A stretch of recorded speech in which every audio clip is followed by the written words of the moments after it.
여러분 안녕하십니까? 4월 26일 화요일 뉴스투데이 강원입니다. 마스크 착용을 제외한 사회적 거리 두기 조치가 사실상 모두 해제되면서 지역에서도 일상 회복에 대한 기대감이 감돌고 있습니다. 무엇보다 코로나로 침체를 겪은 관광업계가 다시 활기를 띠고 있는데요. 취소되거나 축소 운영됐던 지역 축제들도 대부분 정상화됩니다. 윤하은 기자가 취재했습니다. 소금산 자락에 위치한 출렁다리. 평일 낮인데도 사람들의 발길이 끊이지 않습니다. 3-3-5 모여 봄 기운을 만끽하며 기념사진을 찍고 추억을 남깁니다. 가벼워진 옷차림만큼이나 발걸음도 표정도 밝습니다. 여행과 외출을 자제하는 분위기도 모임 인원을 제한하는 부담도 모두 사라졌기 때문입니다. 그동안에 여행을 간 거를 못했는데 정기 휴무도 있고 해가지고 다 같이 한번 가봅시다 하고 의견이 맞아서 여러 사람이 같이 이렇게 자연환경에 오래간만에 보니까 너무 좋고 너무 거리두기 해제에 맞춰 다음 달부터는 겨울 동안 중단됐던 프로그램도 재개되고 다양한 이벤트도 열립니다. 기암절벽을 스크린 삼아 펼쳐지는 나오라 쇼는 인원 제한이 풀리면서 기존 500석에서 930석까지 입장 인원이 늘어납니다. 출렁다리와 데크 산책로, 소금잔도, 스카이타워와 울렁다리를 이용할 수 있는 통합 이용권 요금이 상향 조정되는 대신 20인 이상 단체 할인이 적용됩니다. 사회적 거리두기 해제로 인해서 많은 시민들이 찾아올 수 있도록 다양한 이벤트를 진행하고 있습니다. 특히 가정의 달을 맞이하여 어린이들이 이용할 수 있고 체험할 수 있는 프로그램을 마련하였으며 사회적 거리두기가 해제되면서 그동안 움츠러들었던 지역 축제들도 다시 기지개를 켭니다. 오는 29일 개막하는 영월 단종문화제는 지역 문화예술인들의 축하 공연이 다채롭게 펼쳐지고 2년째 중단된 국장 재현 행사는 하반기에 열 예정입니다. 다음 달 5일 개막하는 한지문화제도 예약 없이 오프라인 전시 관람이 가능하고 축제장을 풍성하게 만들어줄 벼룩시장과 관람객 참여형 이벤트가 대폭 늘어납니다. 용수골 양귀비 축제 등 소규모 마을 단위 축제도 잇따라 개최되는 등 지역 관광업계는 어느 때보다 생기 넘치는 봄을 기대하고 있습니다. MBC 뉴스 윤하은입니다. 동해 묵호항과 울릉도를 오가는 여객선 운항이 코로나19 등의 여파로 1년 반 가까이 중단됐다 이달 다시 시작됐습니다. 강원 동해안 항로의 여객선 운행 척수는 줄고 경북은 대형 여객선 투입이 추진돼 강원 항로의 위축이 우려되고 있습니다.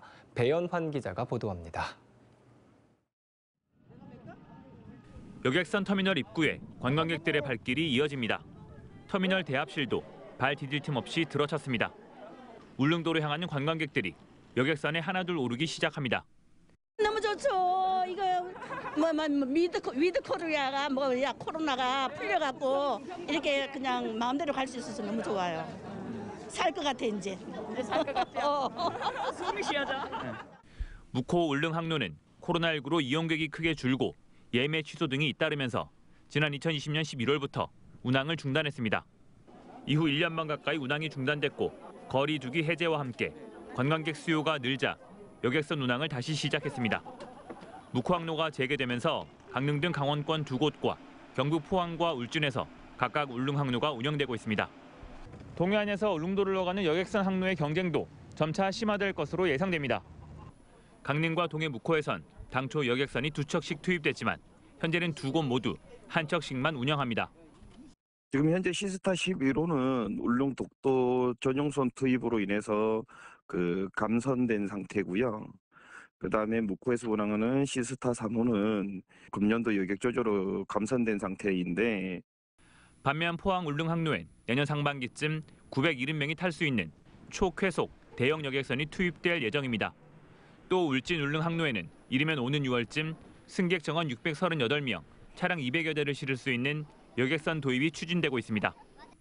포항 울릉 항로에 저희 울릉군에서 추진하는 공모선 투입 예정이고요. 내년에 후포항에서 신규 여객선 투입하는 거는 정상 추진 진행 중이라서 강원 동해안의 울릉 항로가 위축되면서 지역 관광 경기에도 나쁜 영향을 미치지 않을까 우려되고 있습니다.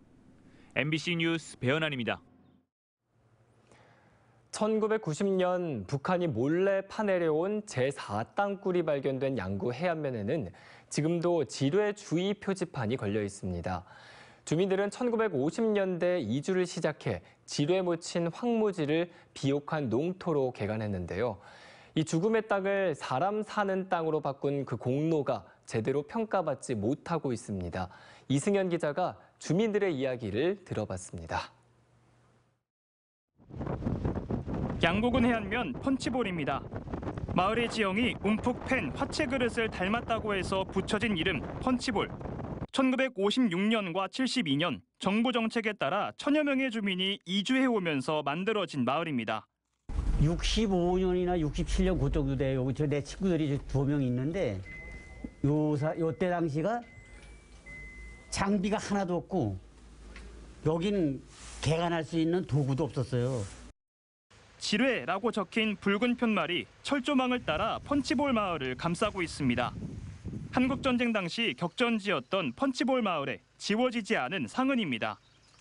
부처먹을 땅 하나 없이 이주해온 부모를 따라 개간을 도왔던 어린아이는 이제 노년기에 접어들었지만 당시의 기억을 잊지 못합니다. 우리가 이제 농사일을 하다가 이젠 아주 팽 소리가 납니다. 그러면 아주 시커먼 연기가 이제 시커멓게 하늘로 올라가요. 그러면 이젠 야, 오늘 또 누가 한 사람 죽었구나. 이렇다 할 중장비도 가축도 없는 주민들이 개간을 하며 직접 쪼개고 캐낸 돌이 여전히 개간지 한편에 쌓여 있습니다. 전쟁이 휩쓸고 간 황무지를 힘겹게 농토로 만들었지만 주민들이 이 땅을 법적으로 소유했던 적은 없습니다. 일부는 국유지이고 일부는 주인이 없습니다. 주민들은 2020년이 돼서야 이 땅을 살 수 있는 법적 근거를 갖게 됐습니다. 하지만 땅을 개간한 공로를 어디까지 인정할 수 있냐를 두고 정부와 입장이 엇갈리고 있습니다. 이 개간 비율이 감정가에 60%만 적용하라. 이게 60% 간단하게 해서 이거 감정해가지고 감정에서 5만 원 나오면 60%만 적용하고 나머지 20% 우리가 40%는 우리가 물겠다는 거지. 우리가 그냥 달라는 게 아니에요. 주민들은 최소한 감정가의 60%를 개간 비용으로 인정해야 한다고 주장하고 있지만 정부는 30%를 제시했습니다. 주민들의 반발이 이어지자 이달 기획재정부와 지역 주민 등이 모여 정확한 개간비를 산정하기 위한 연구 용역을 실시하기로 했습니다. 잘산관리공사에서 개간비 산정을 위해서 주민 대표들랑 저랑 해가지고 이제 그 협의를 진행을 하고 있어요. 어떻게 하면은 그 주민들이 납득할 수 있는 개간비를 산출하겠는가. 1950년대 전쟁의 상흔이 짙게 남아있던 죽음의 땅 펀치볼. 이제 이곳 주민들은 부모와 자신들이 수십 년에 걸쳐 지뢰밭을 비옥한 농토로 바꾼 것에 대한 정당한 대가를 정부에 바라고 있습니다. MBC 뉴스 이승현입니다. 국방개혁에 맞춰 접경 지역의 군부대가 이전하거나 통합되고 있습니다. 이렇게 군부대가 떠난 자리에는 접경 지역 주민들을 위한 각종 사업들이 계획돼 있는데요. 부지 매입이 국방부와의 협의에 막혀 속도를 내지 못하면서 접경지 개발 사업도 아직까지 계획에만 머물고 있습니다. 백승호 기자가 취재했습니다. 양구 지역에 주둔했던 군부대 터입니다. 지난해부터 부대 철수가 이루어지면서 지금은 입구만 덩그러니 남았습니다. 부대 안에서는 중장비를 동원한 시설물 철거가 한창입니다. 국방개혁 2.0에 따라 양구 지역에서 철수하거나 이전한 군부대는 파악된 곳만 14군데에 이릅니다.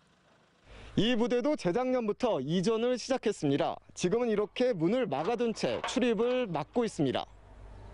군부대 주둔 당시 생활에 많은 불편을 겪었던 인근 주민들. 떠난 군부대 자리에 주민들을 위한 개발이 이루어졌으면 하는 바람입니다. 스포츠 관련 그런 사업들을 좀 이렇게 이런 데서 좀 설치를 좀 해가지고 하면 좋겠는데 여기 골프 연습장이 여기 있거든요. 그런데 이제 그 연습장을 옆에 있으니까 그거와 연관돼서 양구군은 14개의 군부대가 떠나면서 남겨진 부지 면적이 100만 제곱미터를 웃도는 것으로 파악하고 있습니다. 축구장 150개 정도를 합친 크기입니다.